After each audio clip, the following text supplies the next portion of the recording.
استغفار پڑھنے میں بعض لوگ غلطیاں کرتے ہیں.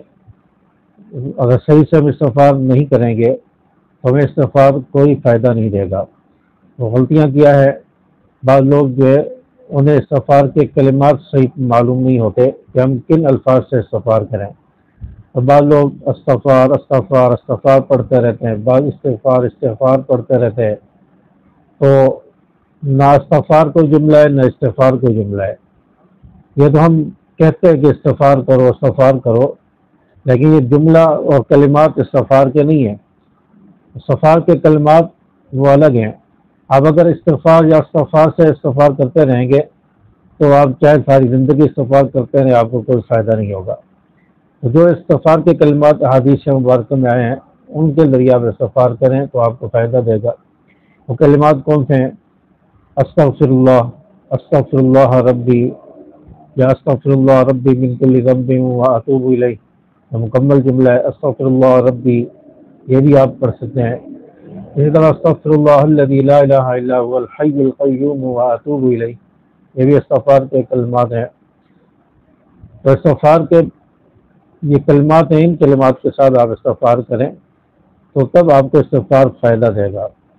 اور استغفار زیادہ سے زیادہ کریں، کثرت سے پڑھیں. کم از کم 300 مرتبہ جو شخص پڑھ لے یہ کثرت میں شمار ہوتا ہے. 300 مرتبہ تو ضرور پڑھے، اس سے زیادہ جتنا چاہے پڑھ لے، اس کی کوئی حد نہیں ہے. آپ جتنا زیادہ پڑھنا چاہیں پڑھ سکتے ہیں. تو استغفار کے جو کلمات حدیث سے ثابت ہیں، جو الفاظ اور کلمات استغفار کے ہیں، ان کے ذریعے ہم استغفار کریں. استغفر اللہ بھی پڑھ سکتے ہیں، استغفر اللہ ربی بھی پڑھ سکتے ہیں، استغفر اللہ ربی من کل ذنب واتوب الیہ پڑھ سکتے ہیں. اللہم اغفر لی، اللہم اغفر لی، یہ بھی استغفار کے کلمات ہیں، ان سے بھی آپ استغفار کر سکتے ہیں.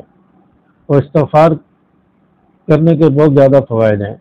آپ کی کوئی بھی پریشانی ہے، آپ رزق کی وجہ سے پریشان ہیں، آپ جاب کی وجہ سے پریشان ہیں، آپ کی گھر کی کوئی پریشانی ہے، آپ اولاد کی وجہ سے پریشان ہیں، آپ جو کسی اور مسئلے میں مبتلا ہیں، اور آپ اگر کھیتی باڑی کرتے ہیں تو آپ کی کھیتیاں خشک نہیں، سبز و شاداب نہیں ہو رہی، خشک ہو چکی ہیں، بارش نہیں ہو رہی، یا اور کوئی ایسی پریشانیاں اور تکلیفیں آپ کو لاحق ہیں، یا آپ کی اولاد نہیں ہے، نرینہ اولاد کے خواہش مند ہیں، نرینہ اولاد نہیں ہے، تو اس کے لیے ان تمام مسائل کے لیے آپ استغفار کریں. اور استغفار وہ خاصیت رکھتا ہے جس مقصد کے لیے آپ تصور کر کے پڑھیں گے، اس مقصد کو، اس پریشانی کو سامنے رکھ کے آپ استغفار کی کثرت کریں.